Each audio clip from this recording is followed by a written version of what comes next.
And the private one. Okay, got it. We'll start webinar. We'll start letting people in. All right, looks like people are getting on. They've actually found the found the right Zoom to get onto. Hey, Tim, welcome to MPI. Thanks for joining us today. I'm awfully humbled to be in this company. So whereabouts are you located? Minnesota. Minnesota. Yep. So here's some interesting numbers. Got your Series 65 what last year? Yeah, just about a year ago. About a year ago. Yep. And in the last 6 months moved 12 million. Yeah. Yep. It was right around that 12 million mark. That's 2 million a month average, man. That's super impressive. So tell us, where that came from. What are you doing to find business, to lead generate, and then where's it going? A lot of it was, I really was not like the 65. Actually, just the managed accounts, I always felt I needed to have it. And actually, that's where I ended up getting into Eldon. Was on a trip to get 65 license through the managed accounts, and I didn't pass that test. A few times I got frustrated with it, but then it goes back to something that Eldon had told me at one time was find your why instead of your how to do it, and that really inspired me to find out what I really wanted. And all of a sudden, I no longer felt the need to have the 65. I wanted that 65. I in order to be good for my clients and do what I needed for my family and my business, I went out and I just kicked Heine on that test. It kicked me the first couple of times, but I fought through it and I got it done. And that test was not even a problem that last time. Yeah, that's awesome. So then I really am quite passionate about the managed accounts and all that it does for my clients and that. And I first wanted to correct everything that I needed to do with my clients. So a lot of that came there. Now I'm working on.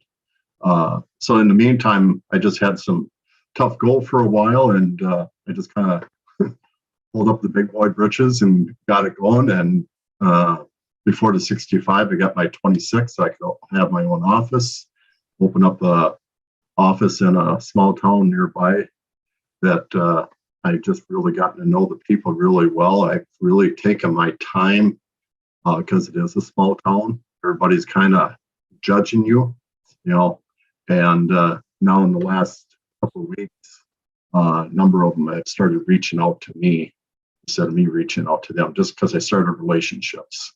Went out, had coffee and that. So now all of a sudden it's starting to kick in. And one of my goals for this coming 60 to 90 days is a 50% increase my income and double that income by year's end. Yeah, that's amazing. So what'd you make last year, and then what's this done for your income this year? Last year was pathetic. I wouldn't say I came up with a game plan. I'm not saying this is the right game plan for a lot of people and that, but I kind of put things on hold. I got my stuff. I came up with a game plan of getting all my licensing, reconnecting with all my clients, and that now my goal for the next 12 months is the ring. If that's answering your question, Brad. Yeah. Absolutely. So, and how long you been licensed altogether? How long you been in the business? 2005. Yeah. So you've been here for a while, obviously started part-time and hung out and tried to build your confidence up, build some clients, and then just really started to get serious. Yeah, pretty much. And that's where I go back. I can't give enough credit and help that the Larsons have given me just through this MPI, just the belief that they have that you can go do this. And this MPI has been a big part of it too. And there's been people around me. People quite often say you should get a mentor. I believe you should get mentors, and just the little bits of tidbits here and there that really take you a long ways. And so some of them are on this call. You got Mike Krasinski and Adam Shuddy and guys like that. I just can't give them enough credit for helping me through some tough times. Yeah, and really that's why we do this, and I know I remember when we first talked to Ben and said, hey, will you open up your training to everybody just to hop on? And Ben said, yeah, I'll open it up. And all of a sudden this thing I think has become probably the most life-changing meeting that we do in the business. And that's what we're here for, to help guys like you. And you're going to hear from Ben's going to talk to Cody Beckett today, who's a young guy who's been here for just a short period of time and exploded his business. But I think the reality is that's not the norm.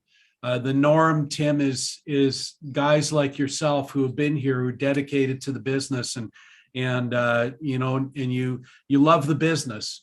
And in spite of the fact that things didn't take off, and you probably feel like a dud every day, because I feel like a dud every day. In spite of that, you stayed, you persevered, you got better, and now all of a sudden your business has taken off, and that's as inspiring to, I think, a lot of people as what they're going to hear from Cody today. Yeah, and I wouldn't mind.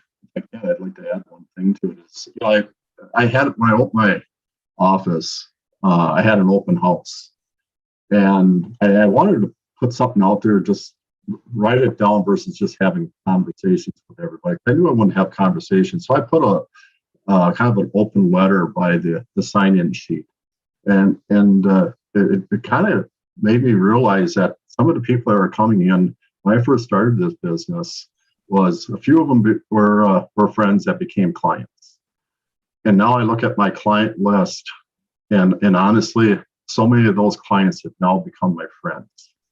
And that's where I really want to connect with them. I want to do the best job I can for them. And I owe it to them, because they're counting on me to do a good job for them. And God forbid, if I exit this life early, I want them to be taken care of. Yeah. That just means a lot to me. And that even goes back to, I never was much into recruiting. And all of a sudden, I want somebody there to take care of my people that have been dedicated to me. Something happened to me. Yeah, that's awesome. And that's why we get paid. That's why we deserve to get paid, because we have the empathy. We come to the clients with empathy. And so thanks, Tim. You're a stud, man. Looking forward to seeing you in Atlanta and you getting that ring on your finger. So I'm going to turn it over to Ben.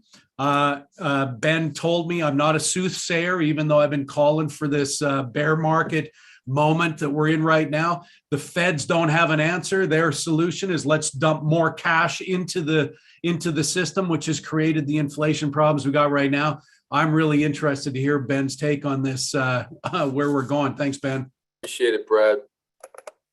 And absolutely, the Fed has no idea what they're doing, guys. And not that I want to feel vindicated, because I don't want my clients to lose money. But we've been talking about, obviously, the bear market that we're in since the start of this, right? Valuations were really, really high. So I want to kind of dig under the hood and help you guys understand exactly what's going on. Hopefully talk about a little bit where we're headed.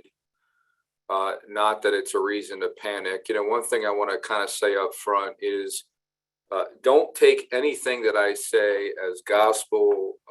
Do your own research. Okay. Because the more you research, the more you're going to have confidence and conviction, which is really, really important in market cycles like this. Okay. Number two, you got to really be careful exactly what you do with clients, because although I believe on a short-term basis, it's going to get a lot worse before it gets better for a ton of reasons. What we got to be careful with is that our clients don't miss that bounce back, and we don't know when it's going to be, right? But one of the things I was talking about with a advisor earlier today is, hey, some of my clients want to move to cash in a short-term basis. What should I do? Well, the reality is I don't have a problem with someone de-risking the portfolio, but what you need to ask that client is, will you text me every couple weeks to check in? Because you could have the best CRM in the world, you could have the best staff in the world. It's impossible for you to keep track of all of your clients in every situation. So I put it on my clients to text me. And to be honest with you, the amount of additional business I get from my clients because of that, and the amount of additional referrals I get, right?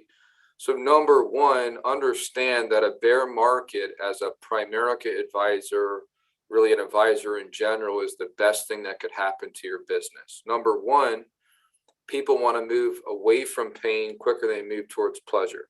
Okay, so if they get their statement and they're down, they want to talk to someone else. Number two, other advisors and companies, unfortunately, their service, in my opinion, sucks. They got the office number, that the office was closed during COVID. They can't ever get a hold of their person.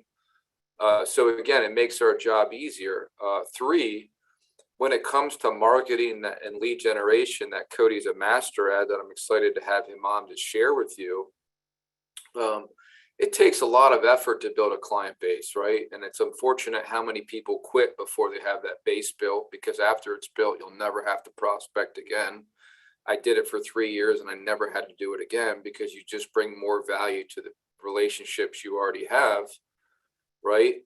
But this is the moment that we're paid for, right? And it just makes our job easier, because rather than have to work so hard to get that appointment, now we have people calling us. So I think if you're working and you're good at the business and you're in the right market, which I'm going to talk a little bit about today, I think it should be very, very easy to find $1 million a week in personal volume. To be honest, if you're working, you know what you're doing, you're giving people value, that should be more of a common number, should be more of a common practice. And the cool thing about that is, while you build distribution, while you build RBPs, while you build a hierarchy, you can make a ridiculous income on your own pen. And that's, to me, again, the purpose of MPI is to help you guys with confidence and conviction, and to help you really do the entire job for the client, so that way you can transition from hard Primerica to easy Primerica. Okay? So many people are banging their head against the wall, and they make this more difficult than it needs to be. If you're confident and you're convicted and you know what you're doing, you're a professional, I'm telling you, there's never been a better time. I've been involved. I put my IBA in about 19 years ago. I did nothing for 6 or 7 years. I've only been working for about 12. But I'll be candid and I'll tell you that there's never been a better time ever in the history of this to get to work. This wall of wealth isn't some type of stupid theory that Bill Renner decided to talk about. It's real. It's happening.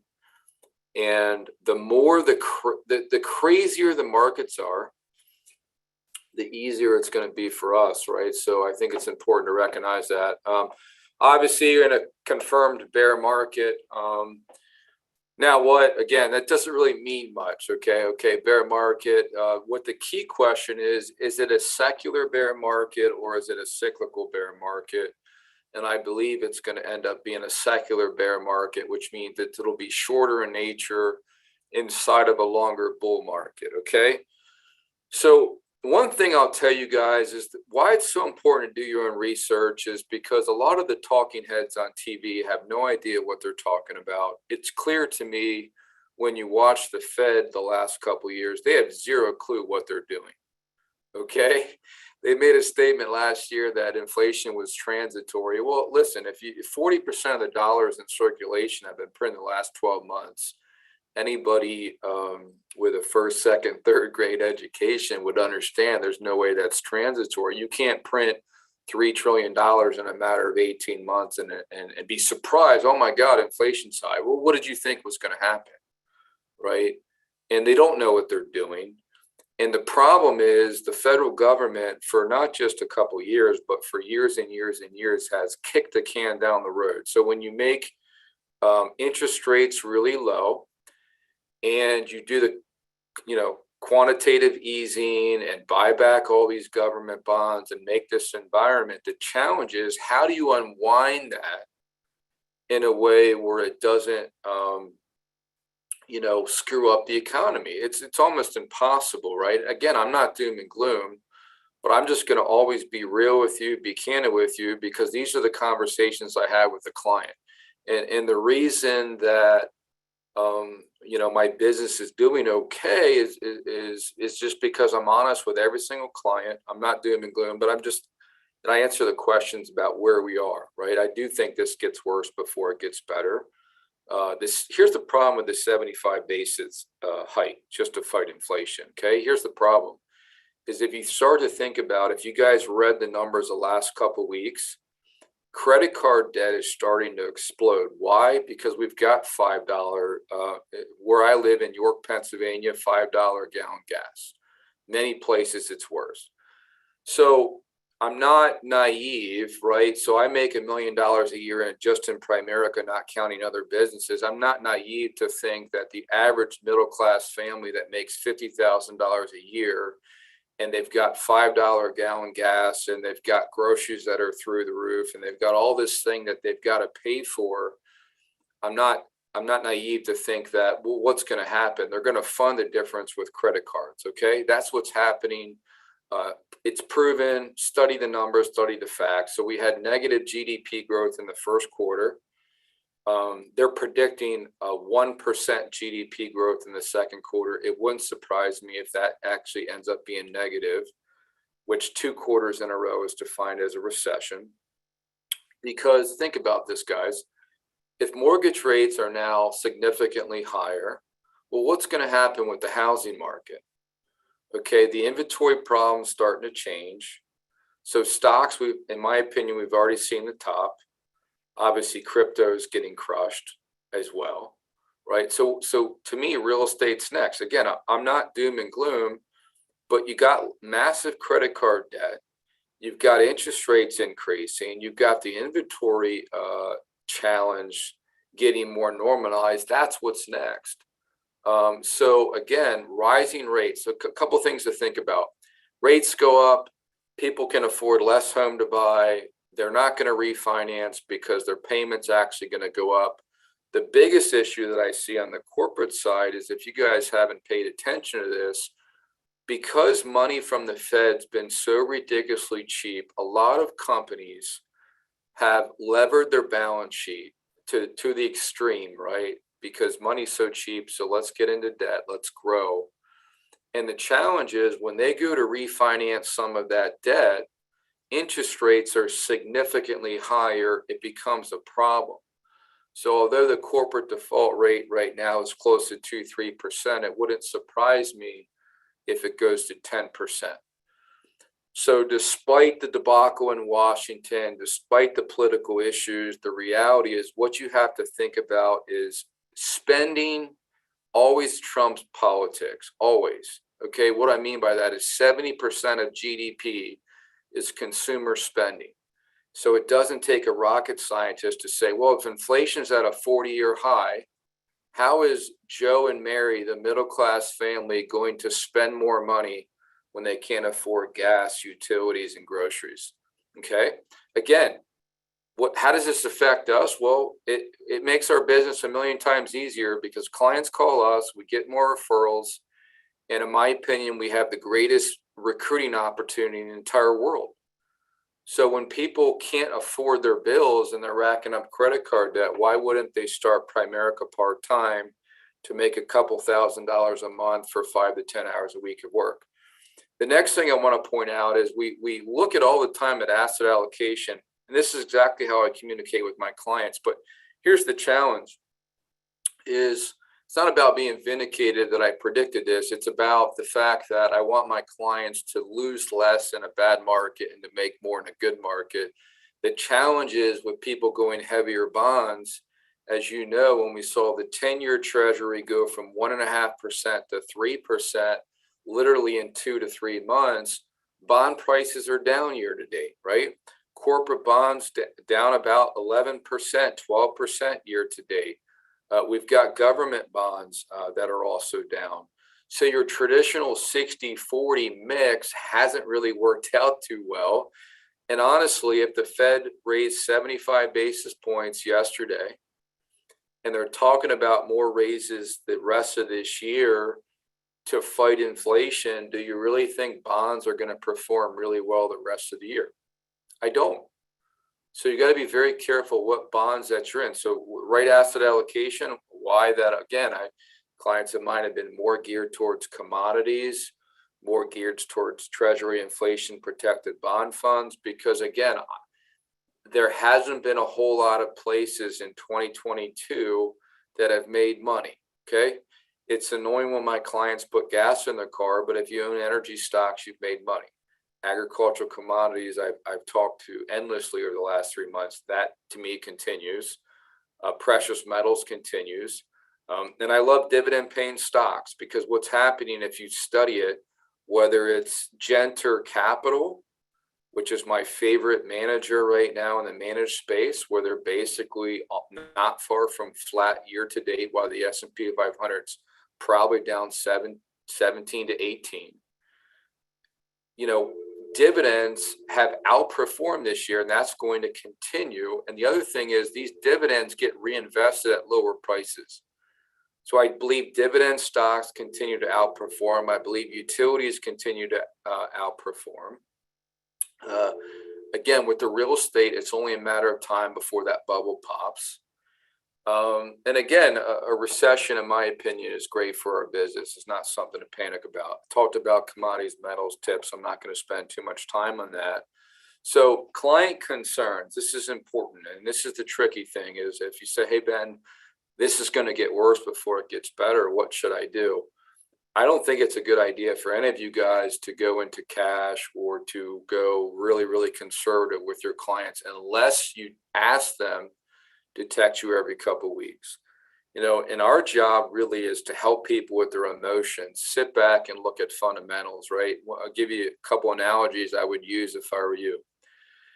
If my client owns a municipal bond fund, right, which of course they're down year to date, the last 6 times in the last 26 years, municipal bonds had a first quarter like this. The next 12 months, they were up 11%. So is it time to bail the strategy? No. But what you can explain to your clients is if you bought a rental property for $100,000 and the rental income went from $1,000 to $1,200 a month, but the value of the property went from $100,000 to $90,000, would you sell? Okay. And the answer to that is no. Okay. Well, why do we do it in our investments, right? We still own the same amount of shares. So what's very, very important that clients understand, it's a great time to buy. It's a great time to dollar cost average. Opportunities are coming up tremendously, right? We want to teach our clients to be greedy when other people are fearful. And crypto is such a great example of this, okay? I am more convicted than anybody probably that we're going to see $1 million Bitcoin in 3 to 5 years. So do I really care if Bitcoin goes from 63,000 to 20,000? No, I don't care, because I'm holding it for the long term, just like a couple years ago for people new in the space freaked out when it went from 21,000 to 3,000. So the reality is whether it's coins, whether it's stocks, whatever, whether it's bonds, like bonds are even more important. Guys, if you hold the bond for a longer period of time, you're going to make money, right? It's just for whatever reason, the stock market, unfortunately, for a lot of people, is the only time they like to buy high, sell low, and repeat the process until they're broke. So it's so critically important that you're helping your clients with navigating this, right? They should obviously increase their packs, increase their investment in their 401ks.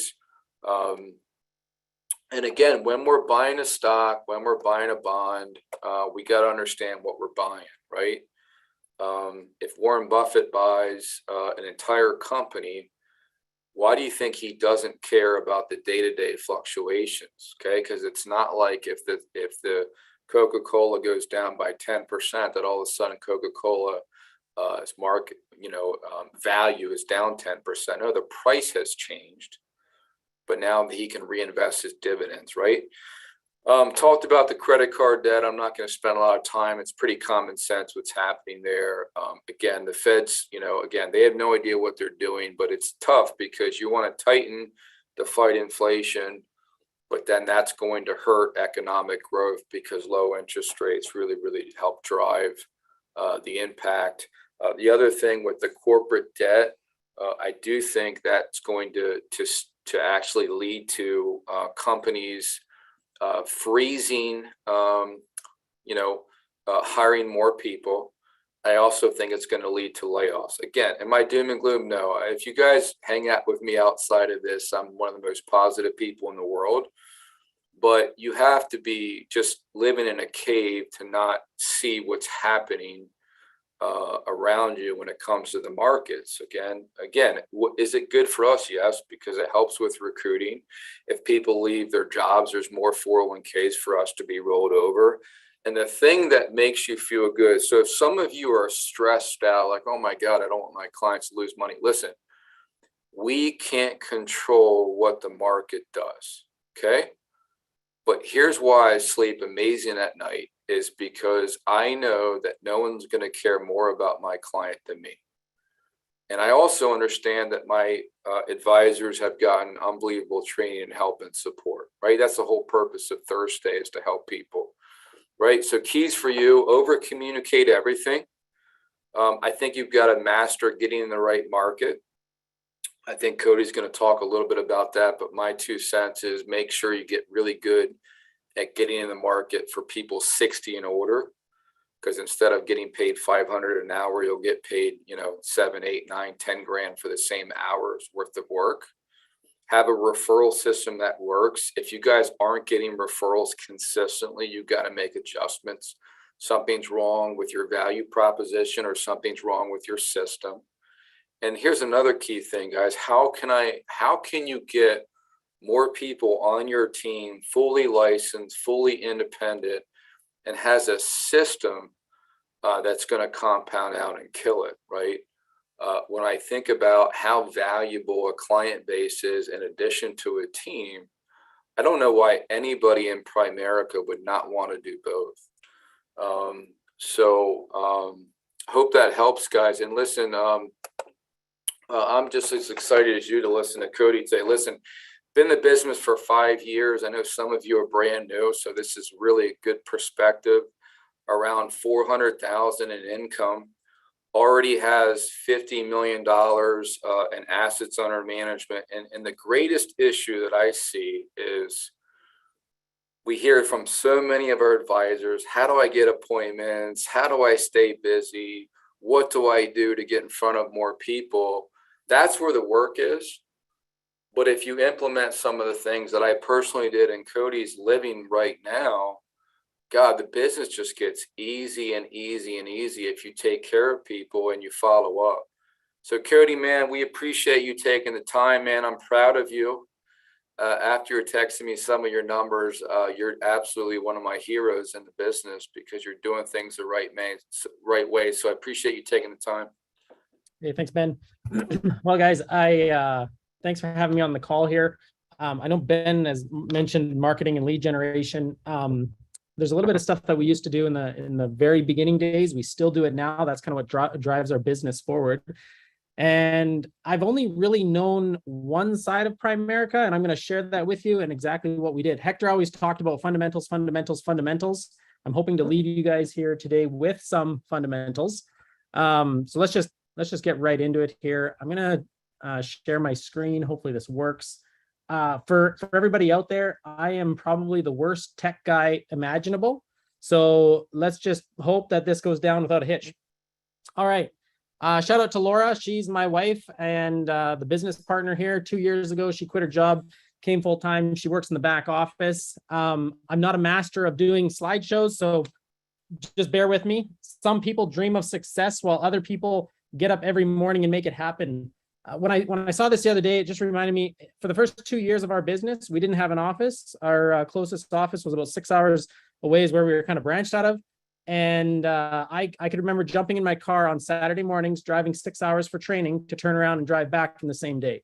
Okay, we did that multiple times. So when we talk about just getting up and going to work, here's a snapshot of our story. 2010, I started a woodworking business. And 2016, I basically, actually, I should go back to 2010. 2010, I was introduced to Primerica, signed an IBA, didn't get licensed. Okay, that was my Primerica story. 2016 rolls around, I'm burnt out in the industry that I'm working in, and I was re-recruited into Primerica, basically recruited myself. 2017, January of 2017, I had a life license. Okay, my RVP calls me up. I'm standing on a ladder, nailing trim on a wall. It was first week of January. He said, Cody, you know, you can make 100 grand this year. And I was like, okay, let's do it. I didn't believe him at all. Come June, I'd only made $8,000 part-time, but I was fully licensed. And I want to talk to you about this number 8 on the list, Pam at Second Cup. So I had my mutual fund license for a week. I had 0 assets under management. I'd done a few life sales, okay? And I sat down with a fella and he said, Cody, your presentation looks great, but there's a problem. My sister works at another financial firm here. You're gonna have to talk to her. She pulls up in a car that was worth probably more than my house, gets out in clothes that are worth more than I was making a year type of thing. And she sits down and this is exactly what she said. She said, Cody, I've been working in the business 15 years. I manage 150 million assets under management. What have you got? And I was like, well, I just got licensed last week. I got no assets under management. I'm trying to take your brother on as a client. And she said, show me your presentation. I did a presentation for her, which I'm going to do for you guys today. And by the end of it, she said, she was so blown away. She actually quit working for that firm about 6 months later. And to this day, we have a professional relationship, and her entire family are clients of mine. So it's crazy. Okay. Booking appointments, my first month full time, that was June of 2017. I focused on booking 5 appointments every single day. Okay. And that's the accountability that I held myself to. And so where do we find the appointments? I found them on what I generally found, we want to be in 4 to 5 pointer markets, right? But these guys work during the day. So from 8 o'clock in the morning to 6 o'clock at night, they're working, right? So you got to phone these guys from 6 o'clock to 10 o'clock. Well, what do you do during the daytime? And I found that I was very, very bored during the daytime. And so I developed a way where I would cold call, walk into businesses, talk to the business owners, generate leads that way. And I'm going to talk to you a little bit more about that in just a second. But what ended up happening is 6 months later, we'd made 100 grand. Okay, so from January 2017 to January 2018, we got the ring.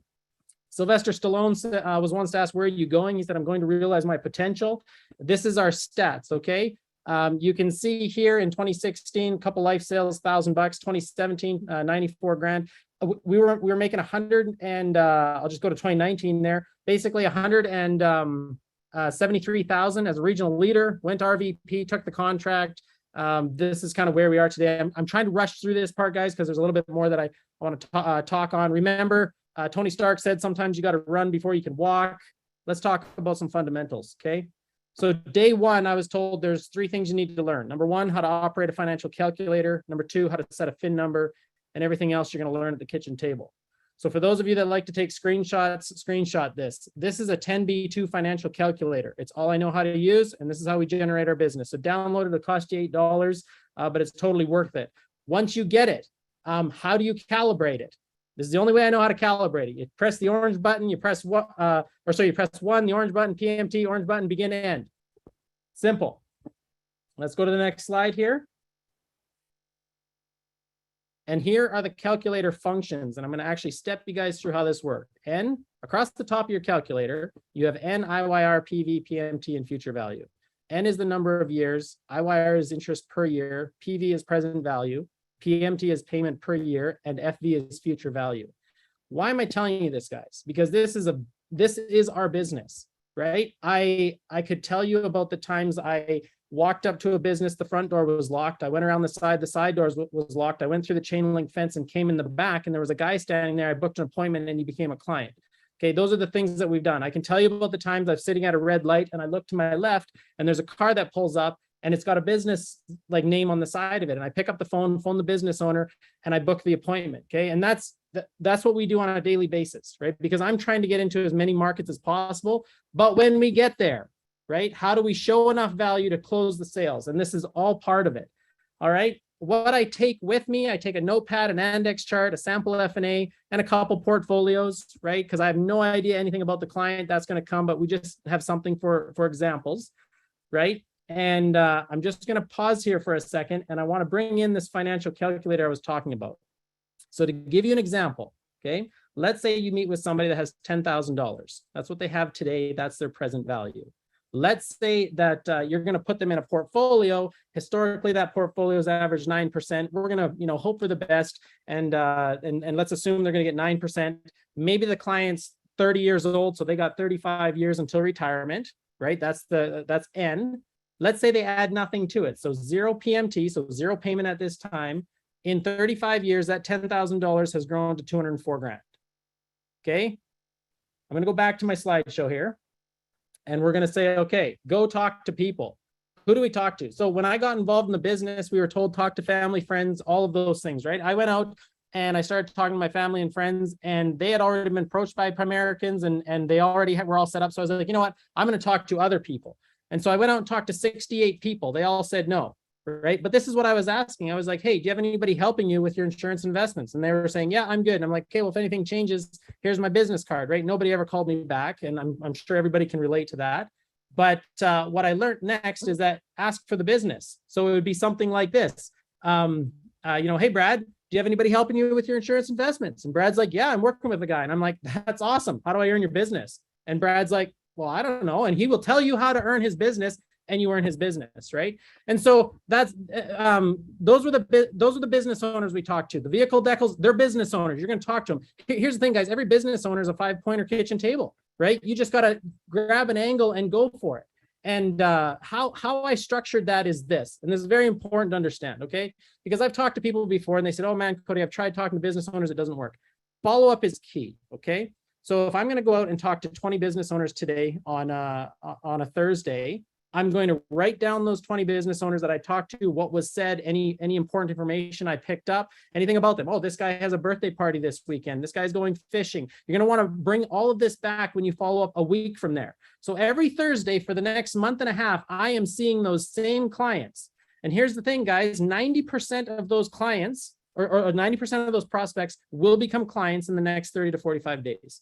Okay. And then the cycle continues. And once you're in there, then you're getting the referrals, and they're referring you to, I got one client I sat down with, moved about 85,000 for him. I think he's referred me to over $7 million.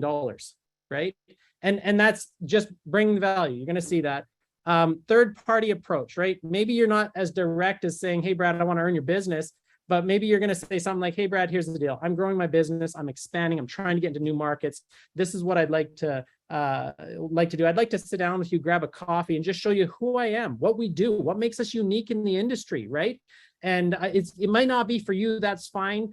But, once you see it, if you believe in it, if I can blow your mind, is there any reason that you wouldn't, refer me to 2 or 3 people that are just like you, married, they've got kids, they're working, they're, and you set that expectation. So Brad knows exactly what's happening on that appointment. And here's what happened, guys. I did hundreds of these while I was out prospecting. I'm picking up the phone, booking a coffee with a guy that I know, and I sit down with him with the intention of getting referrals. And do you know what happened? 85% of them became clients because they were like, wow, Cody, this is amazing. You got to look at our insurance. You got to look at our investments, right? And so again, it just comes down to massive activity is all we ever did. All right. 5 appointments a day for 3 weeks. That brought us business for a year and a half. Okay. And then inside that, we recruited people, we got referrals, we got the introductions, so forth, so on.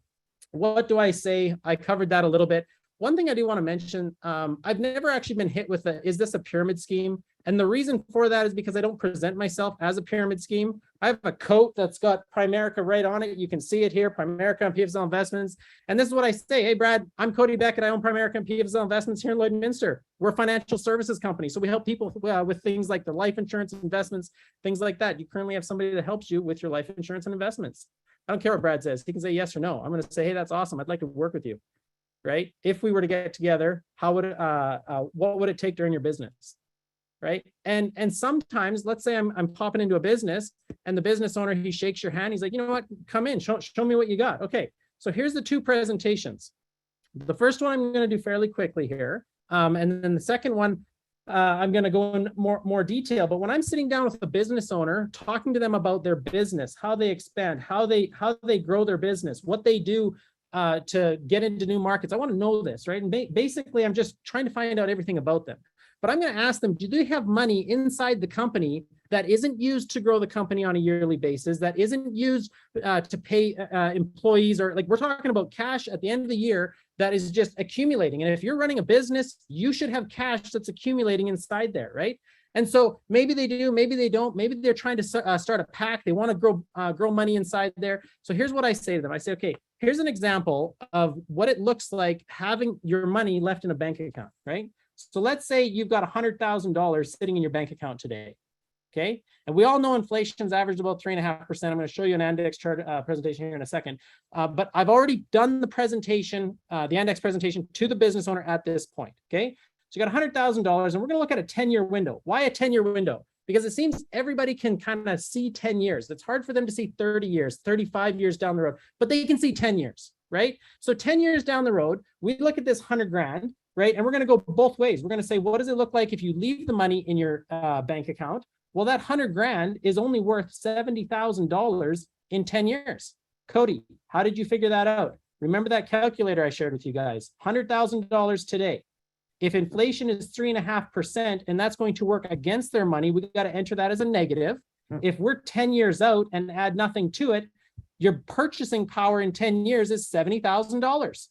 Right now, you guys, I know this might seem like, Cody, I've seen this a million times. Maybe you have, maybe you haven't. The point is, this is what we did to move $50 million in the last 5 years, because I've got a business owner sitting in front of me that all of a sudden is like, I don't want to lose money. You just showed me I'm losing money, right? So let's show them the solution. What's the solution? Let's say, Mr. Mrs. Client, all we do is take your money and I invest that money, okay? And all we average is 3.5%. I'm not talking about 9%. I'm not talking about 12%. I'm saying, what does it look like if we just hedge inflation? Okay. Well, in 10 years, that money has grown to $140,000. Okay. So now, how did I figure that out? Back to the calculator, 3.5%. Let's say you got 100 grand today. It grows at 3.5% for the next 10 years, 141 grand. Isn't that something? Mr. and Mrs. Client, you're hedging inflation, right? I cannot tell you guys how many millions of dollars we've moved on that presentation alone. Okay. Brad, who do you know that's in business that might be in the same scenario where they don't want to lose money every single year? And all of a sudden, Brad's introducing me to his buddy over here who's a business owner, because like-minded people hang out with each other, right? Business owners, no business owners. Millionaires, no millionaires. Broke people, no broke people. So when we talk about our market, guys, be in the right market, okay? I'm going to go back to my slideshow here. The second presentation is the Fin presentation. And I know Arlie is on the call. He's done this. Arlie, Doug, you guys are like masters at this. This is where I have learned this. And so I'm going to walk you guys through a basic presentation that I do with everybody, right? When it comes to finances, guys, and money, there's two main risks in life, okay? There's die too soon and there's live too long. And we're a buy term invest the difference company. And we know that term insurance runs out. So one of the goals that you should always have is to make sure that when that term expires, your client has enough money that they're not phoning you up saying, why is my 20-year term expiring? Well, you shouldn't need any money at this point, or any life insurance at this point, because you should have the money. Well, I didn't invest the money. Why? Because you didn't talk to them about it. Let's sit down with Mr. and Mrs. Smith. They're both 35 years old. And I use their age, their income, and have that conversation. So you guys are going to get the idea of this, but go out. So if I was talking to Brad, I'd say, Brad, how old are you? He says 35. How old's your wife? 35. Okay. Brad, how much money do you make a year? Well, I make $75,000 a year. All right. Mrs. Brad, what do you make? Well, I make $75,000 a year. So you guys make $150,000 a year right now. Okay. If you were retired today, I find you guys, this is a very important question. Brad, if you were retired today, how much of this $150,000 would you require to comfortably live?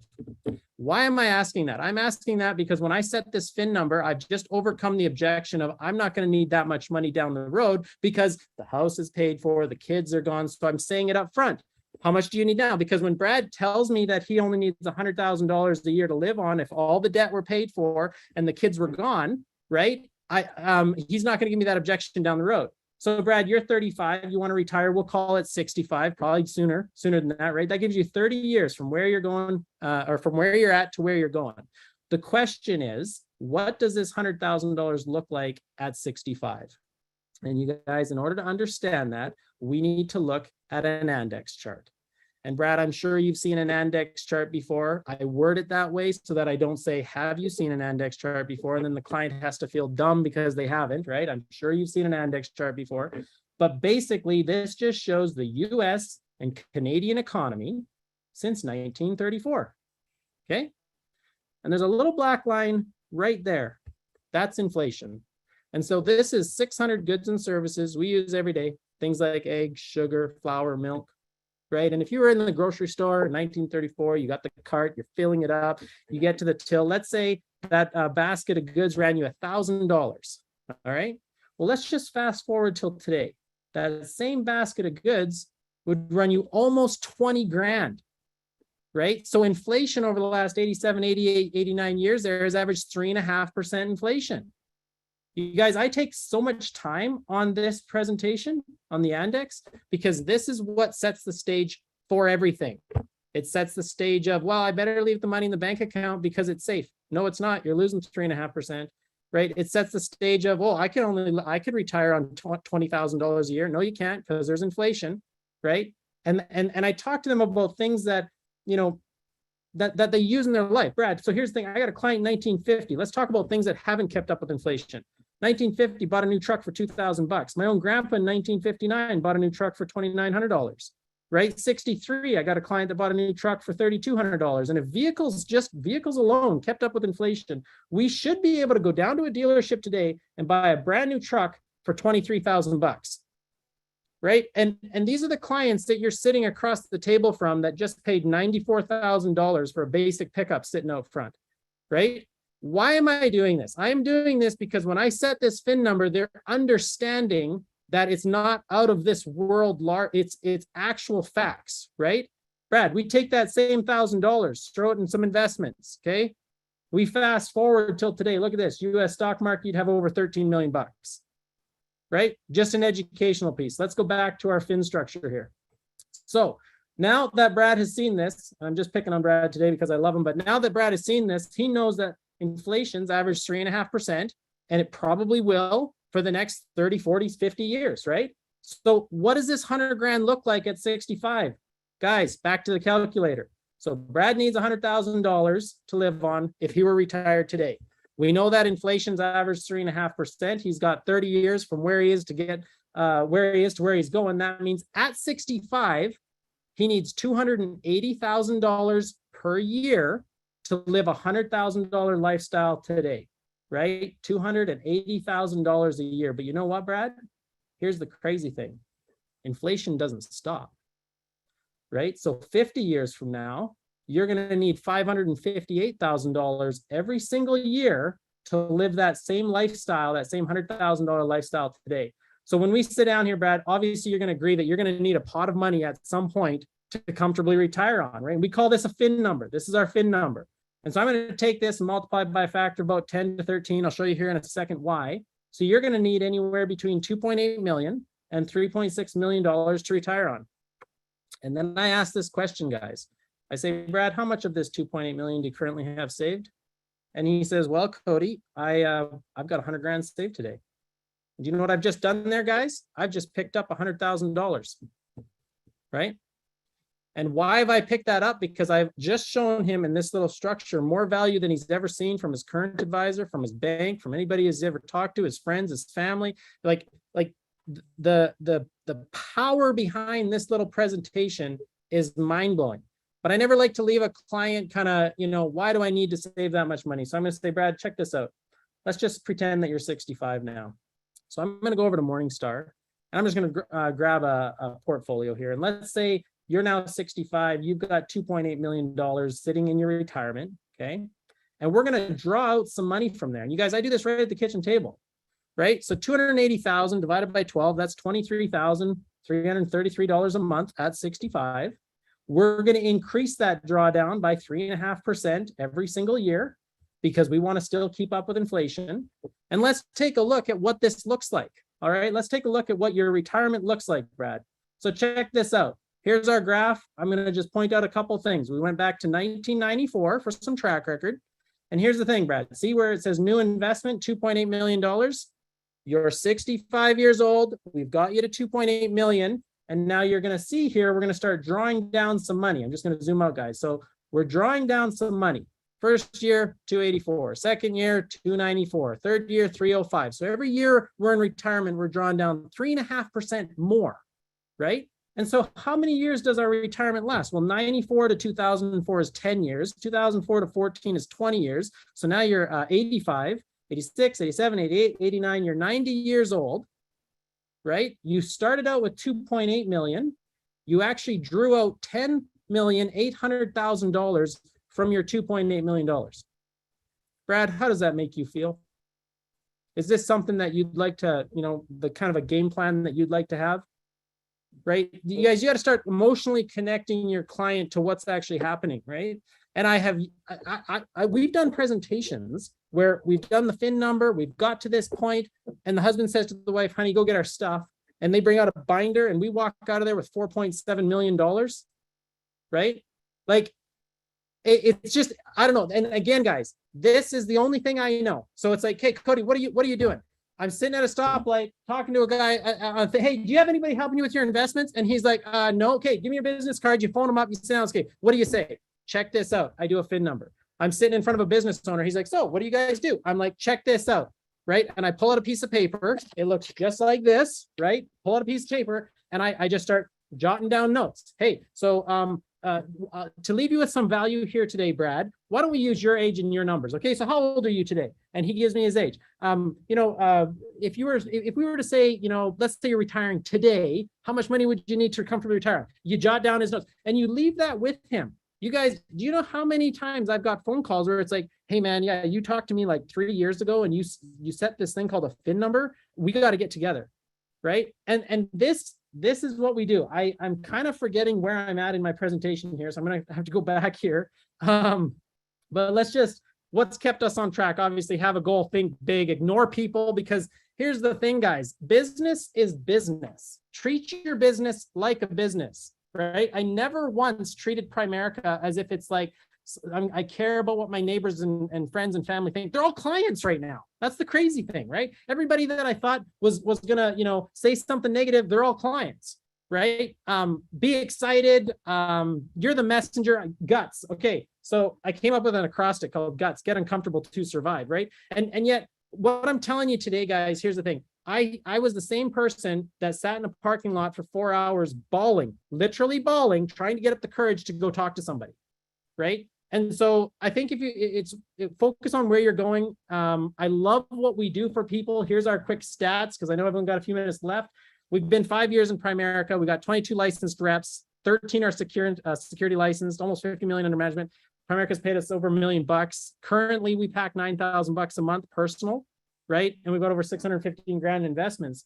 That's our story, but that's what we've done, right? We educate the client. We take an educational approach.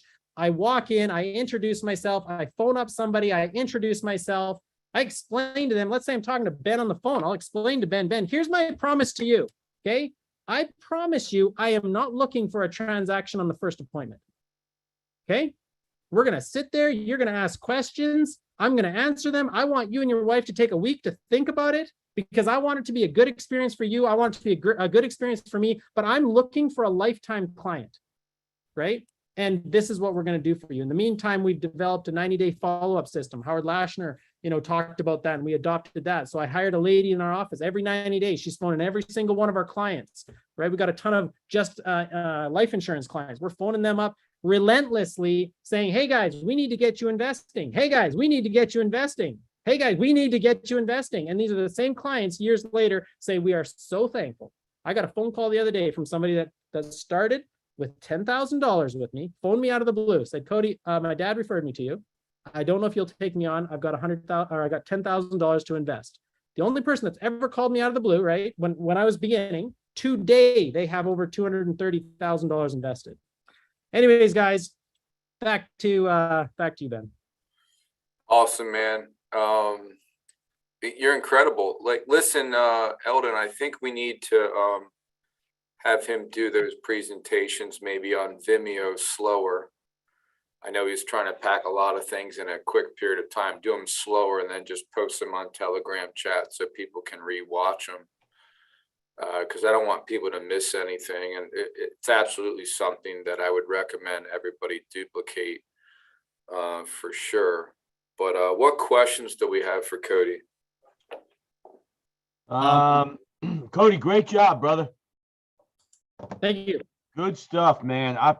One question came in, Ben, for you, and you talked about it, but I think people were kind of a little lost on it. So obviously bonds, we've got an issue going with bonds, interest rates, inflation, the whole deal.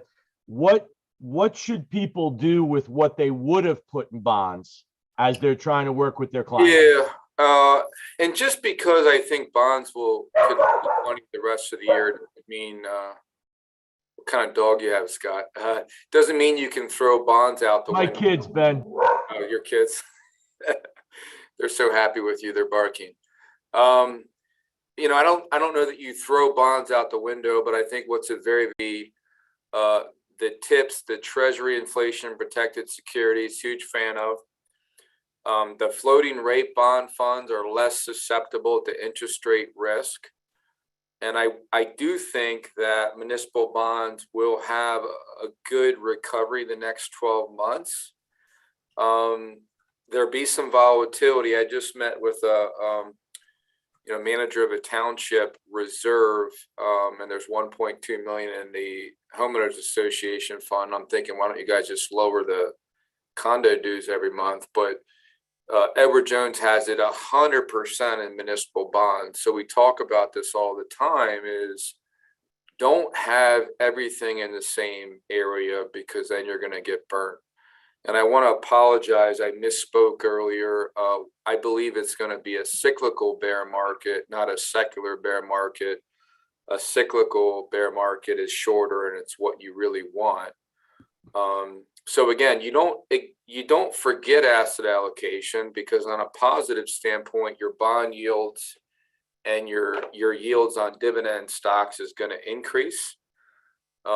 You just have to be careful, because remember, based on the prospectus, these managers can be restricted to what type of bonds that they purchase, which means that they can be more exposed to interest rate risk. So normally I tell my clients, hey, what's frustrating is normally when stocks go down, bonds go up. Oftentimes they're inversely related. But of course, year to date, they've both been down, and that could continue just with rising interest rates. Got it. Hey, Cody, you gave so much on the business presentation, but let's just go to the beginning for a second. So you go into a business, right? And kind of take everybody from, I've got these 20 businesses I'm going to go to today, right? You got your list of who you're going to hit. When you initially are going in, help them to get started with that conversation, the traction kind of thing. 100%. So couple things I do a quick Google search to see if the company is like a chain corporation, or if it's more privately owned. I prefer privately owned. And then I'll walk in. Generally, there's if it's a mechanic shop or whatever, your chances are you're going to get the business owner, right? If you walk in and you get a desk there and there's a receptionist, I always ask the receptionist, hey, are you the business owner, right? Because it makes them feel really good about themselves and you're building the business, right? Either way, I'll ask for the business owner. They'll ask what it's about, and I'll say I'd like to talk to them about business. And so they said, okay. So they get the business owner, they'll come out, and then you introduce yourself. My name's Cody. This is why I'm here. I'd like the opportunity to work with you and earn your business. How do we set up a time to talk about that? And 9 times out of 10, they're going to say, just come into the office right now. And then that's where you just start talking to them and bringing value. And yeah. Okay. So your initial conversations are more about, getting through the gatekeeper by just saying, hey, I've got something for the owner, or I'd like to talk to the owner about some business, and that brings the owner out. 100%. And there's times when maybe the business owner isn't there, I'm asking straight up for their cell phone number or the best way to contact them, right? I generally find we get very little pushback from gatekeepers. And just to speak to that, I think what's critical is Cody is an advisor or a consultant, not a salesperson. You heard several times during his presentation, he asks questions first and listens first. He's not interested in a transaction. He's interested in a long-term relationship. And people can see that a mile away, guys. They can sense that. People want to buy, but they don't want to be sold. So of course, Cody's going to close the business, but it doesn't really impact his life if it takes 2 to 3 more appointments, because long-term, he has a long-term client. He gets more business. He gets more referrals, which is far more important. So think long-term about your business, not short-term. To Yeah. add to that, Go ahead, Cody. No, go ahead, bud. Yeah, just to add to that, I don't ever use the word sell. There's been so many people I've talked to where it's like, yeah, we can sell this and we can sell that. Help people, don't sell people. Yeah, I was very impressed with how prepared you are. Talk a little bit about your attention to detail and the notes you take about conversations. I think that's something that people don't do enough of. Yeah. Well, I know if I'm going to talk to 20 people today and have 20 great conversations, I'm going to forget the first one before the second one even happens. So when I walk in, I want to find out, and this is generally what breaks the walls down. If I'm talking to Ben about, Ben, I want to sell you a life insurance policy, and I want to sell you some investments, and I want to sell you this, walls are going up. If I'm talking to Ben about, Ben, talk to me about your business. How long have you been in business? What got you started? What's your exit plan? How many employees do you have? And he starts opening up, right? Completely different scenario. But now I've got all of that information. Oh, he's got 20 employees. Maybe there's a group plan possibility. Oh, he's been living in the area 5 years, 10 years, 15, his whole life. He's probably got a lot of extended family, great referral opportunities. Oh, he said that, he's going this weekend. His daughter's got a birthday party. I'm writing all this. So when I get back in my car, you guys, I'm taking 10, 15 minutes and I write Ben Shepherd at the top and the date and everything that was said. And then I go to my calendar and I put in a meeting with Ben the following week, whether he's there or not. I didn't book it. I'm popping back to see him. So if I wasn't able to actually book the appointment there, right? Maybe a guy walked in and, oh, he's got to run and you didn't get the chance to book the appointment. I'm going back until I get that meeting booked. And I'll end you on this one. So I may be throwing you a lob pitch on this, but how long do you follow up with people? The last guy I followed up with was 3 years, and that was just yesterday. He's a doctor, and I phoned him up, and as soon as he answered the phone, he started laughing. I was like, well, I'm Cody Beckett. He's like, he cut me off. He's like, I know who you are, Cody. He says, you've been following up with me for what, 2, 3 years now? I said, yeah. He said, you're relentless, and I want to sit down with you. That's awesome, man. Great job. Ben, back to you. I don't know what to say, man. Any other questions? Cody, I think Here, I got a question for you. Like people can, instead of learning the financial calculator, they could go to the Primerica app. There's a financial calculator on there. However, sometimes the app isn't working when you're at their house. And so, Cody, what's the benefit of learning how to use that financial calculator? Yeah, and let me speak to that real quick before Cody answers. My experience, guys, I always bring a legal pad and I always do things with the client and draw it out while I'm there. Because if you show them something that's pre-planned, they will never believe it. If you do the math with them, it's a partnership and it becomes part of the conversation, and then you're the trusted advisor. So it's so important. It doesn't matter what it is, by the way. Every concern, every objection, draw it out with them. Go ahead, Cody. Yeah, no, absolutely. To piggyback on what Ben said, you sit down with somebody using their numbers, it's their scenario, right? I didn't build a business on Zoom. That's why my presentations on that side of it probably suck. But we were all legal pad. We were all just a blank sheet of paper. You walk in with a blank sheet of paper, right? But the advantage of knowing the calculator, there's a little more functions that the calculator can do quicker than the app. And when I'm sitting in front of a business owner that might only have a couple minutes, it takes me 5 minutes to log into my app. I can have the calculator like that, right? And then it's all consistent. So, Hey, Cody, Mark Drake is so excited today. He's actually talking about getting his securities license. So he has a question for you. He said, you know how you told me just before about you talk to the business owner, you say, Like, this is why I'm here. What is that? This is why I'm here. What do you say?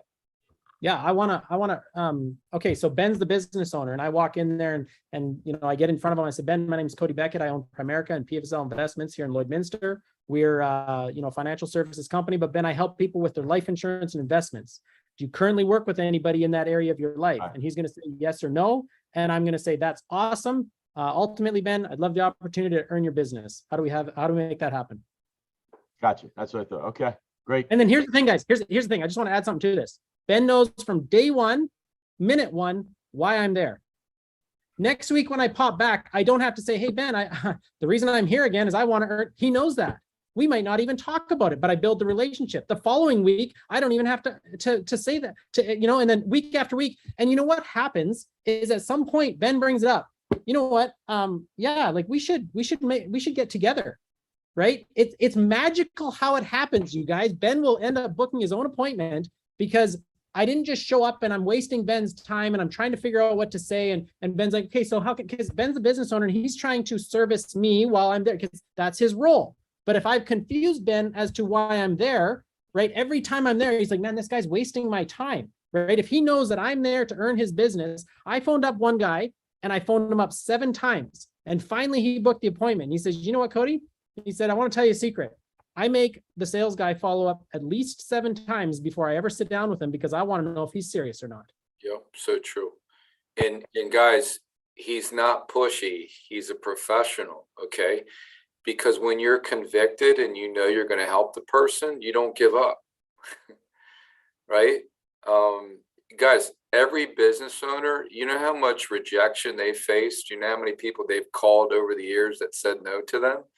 They're where they are in life because they follow up and they're persistent and they're diligent, and he does it in a professional manner. I just, you know, it's almost tragic how many you guys will call people once and never again, and you're just throwing so much business out the window. It's just crazy. Hey guys, before we part ways today, I just want to remind you, housekeeping, there will not be an MPI the week of the convention. Hopefully we'll see you there, get more people there. And then Brad, I don't know if you want to intro next week to spend some real good time on lead generation and marketing. Yeah, next week we're going to really dive into more lead generation. Even with Cody, we got Riley, we got a number of guys we're going to bring on, and guys and gals who can help us with lead generation. And we're going to talk about what should you do as an advisor in a bear market? How do you change your behavior in a bear market? Because a bear market, like Ben said, is just a unique opportunity for Primerica people to go out and get assets that maybe aren't available in a bull market. So true. Appreciate you guys hopping in. Thanks for your patience last week. I heard Mike Johnson did an unbelievable job. See you guys next week. Take care.